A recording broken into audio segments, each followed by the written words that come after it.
co-founder of the Maritime NHLers for Kids. Rick, it's always a pleasure to see you and just maybe discuss the impact that the event has had here on the island.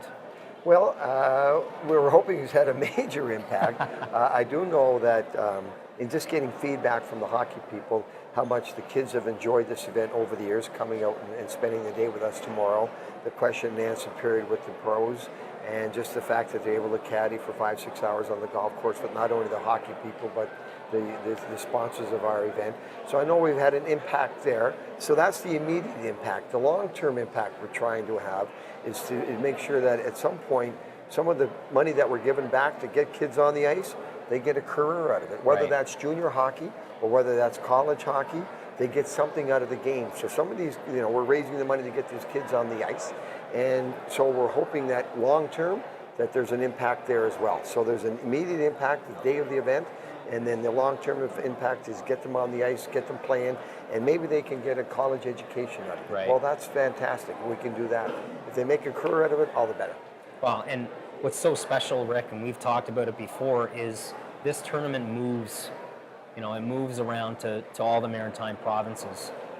How special, though, is it to have the Stanley Cup in the family?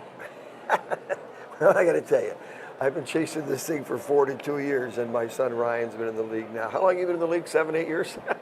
He's right here. Anyways, and he wins the cup with Pittsburgh. And first of all, I mean, this time last year, he was faced with a very tough decision. He's 7 years with the Jets, and he's a very loyal kid, and that was a tough decision for him to make. But when you look, sometimes you got to make the best decision that you think for your personal career. And you go to Chancellorworth, they work for Pittsburgh Penguins. You got Crosby, you got Malkin, you got two of the best players in the game, obviously, in the world. And every year you have a chance to win the cup. So fortunately for him, they were able to repeat, go back to back. And he had the cup on Monday back at the house, and we had just a tremendous experience with it. It was great for me to sit back and watch his reaction. And not only his, but the family and the friends that have followed both of us over our careers and see their reaction around the cup. So it was pretty special in that, but obviously very, very proud of him that he was able to, he wins the cup. But the deal is he's got to put our bonus on the cup, so now we're all covered. Well, the big question, pitchers with the cup, but you didn't touch it. No, we don't touch it. And listen, I don't have one superstitious bone in my body. I don't.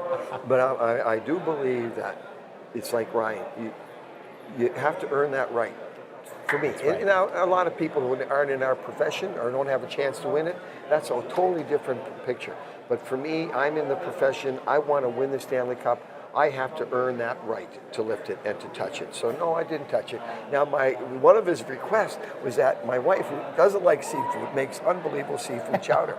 So one of his requests is that we're going to have seafood chowder out of the cup, right?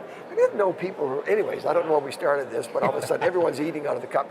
So I did put a spoon in the cup and took some That seafood doesn't chowder. count. I didn't touch it, the spoon did. Rick, a tremendous accomplishment in February. Discuss the record and what that means to you personally. It means I'm old. It means I've been around a long time. And it's something I think anytime you break a record, it's at the moment, it's special, but it's not overwhelming. It's just, okay, this is great, it's accomplished. I think it's one of those things you look back at the end of your career, my career's over, what did I accomplish? And if I can, maybe when I do retire, I'll still be the all-time games leader, I don't know. But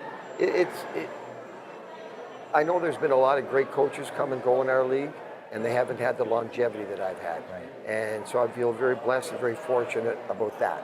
And so having the most games coached, I'd rather have Scotty's 9 cups, right? But anyway, all I get is the most games coached. I'll take that for now. Hopefully I can add a cup to my resume. But it means a lot, there's no question. But you know what it means a lot to is my family. Because I don't think about me in the record.